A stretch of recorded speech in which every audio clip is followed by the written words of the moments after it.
everybody. So today we're going to read Lily's Purple Plastic Purse. And again, there is a Google form for you to answer questions on before, during, and after you read. So right now, I want you to pause the video and answer the before you read question. Predict. What do you think will happen to the purple plastic purse? Okay, pause the video and go answer that question.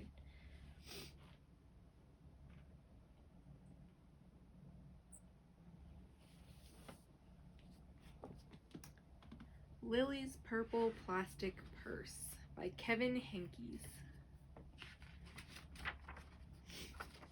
Lily loved school. She loved the pointy pencils, she loved the squeaky chalk, and she loved the way her boots went clickety-clack all down the shiny hallways. Lily loved the privacy of her own desk. She loved the fish sticks and chocolate milk every Friday in the lunchroom. And most of all, she loved her teacher, Mr. Singer. Mr. Singer was as sharp as a tack. He wore artistic shirts. He wore glasses on a chain around his neck.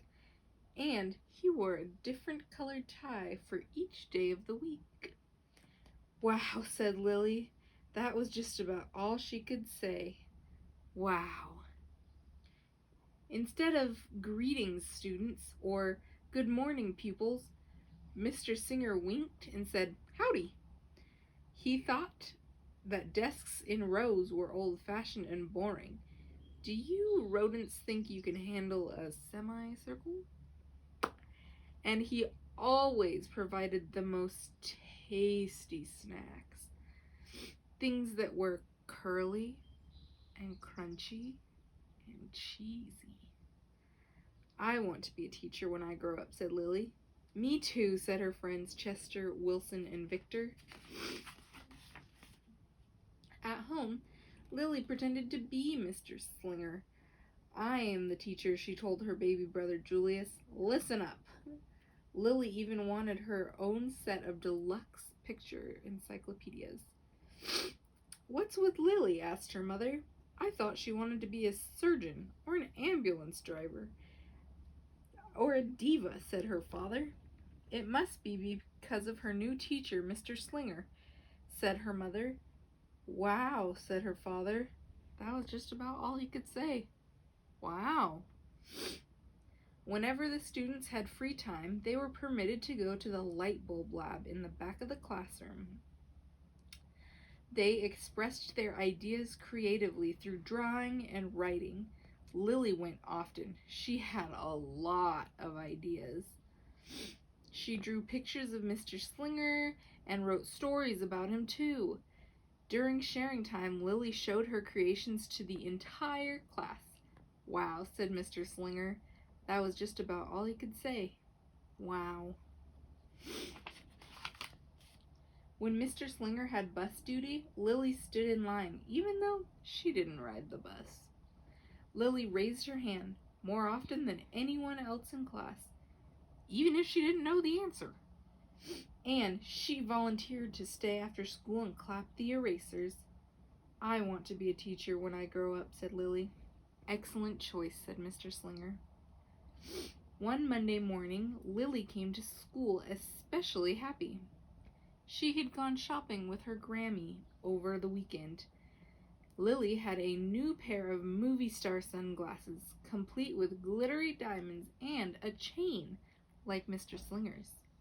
She had 3 shiny quarters, and best of all, she had a brand new purple plastic purse that played a jaunty tune when it was opened. Lily wanted to show everyone. Not now, said Mr. Slinger. Listen to the story. Lily had a hard time listening. Lily really wanted to show everyone. Not now, said Mr. Slinger. Let's be considerate of our classmates. Lily had a hard time being considerate. Lily really wanted to show everyone. Not now, said Mr. Slinger. Wait until recess or sharing time. but Lilly could not wait.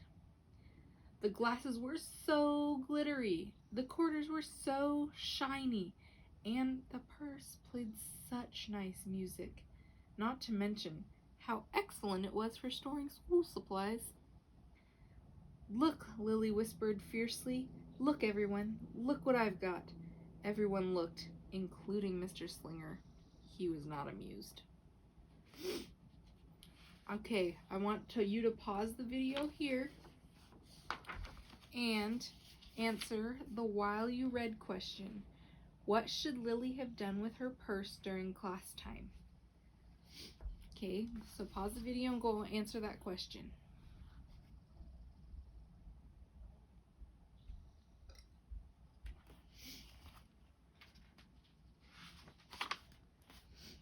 "I'll just keep your things at my desk until the end of the day," said Mr. Slinger. "They'll be safe there, and then you can take them home." Lily's stomach lurched. She felt like crying. Her glasses were gone, her quarters were gone, her purple plastic purse was gone. Lilly longed for her purse all morning. She was even too sad to eat the snack Mr. Slinger served before recess. That afternoon, Lilly went to the light bulb lab. She was still very sad. She thought, and she thought, and she thought, and then she became angry. She thought, and she thought, and she thought some more, and then she became furious. She thought, and she thought, and she thought just a little bit longer, and then she drew a picture of Mr. Slinger. Right before the last bell rang, Lilly sneaked the drawing into Mr. Slinger's book bag. When all the students were buttoned and zipped and snapped and tied and ready to go home, Mr. Slinger strolled over to Lilly and gave her her purple plastic purse back. "It's a beautiful purse," said Mr. Slinger. "Your quarters are nice and jingly, and those glasses are absolutely fabulous. You may bring them back to school as long as you do not disturb the rest of the class." "I do not want to be a teacher when I grow up," said Lilly, as she marched out of the classroom. On the way home, Lilly opened her purse. Her glasses and quarters were inside. And so was a note from Mr. Slinger. It said, "Today was a difficult day. Tomorrow will be better." There was also a small bag of tasty snacks at the bottom of the purse. Lily's stomach lurched. She felt like crying. She felt simply awful. Lilly ran all the way home and told her mother and father everything.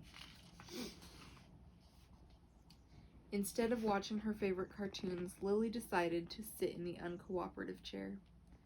"I'll stay here for 1,000,000 years for Mr. Slinger. Why does everything always happen to me? 1051, 1052, 1059.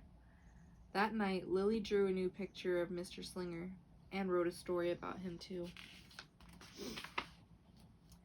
Lily's mother wrote a note, and Lily's father baked some tasty treats for Lilly to take to school the next day. "I think Mr. Slinger will understand," said Lily's mother. "I know he will," said Lily's father. The next morning, Lilly got to school early. "These are for you," Lilly said to Mr. Slinger, "because I'm really, really, really, really, really, really, really, really, really, really, really sorry."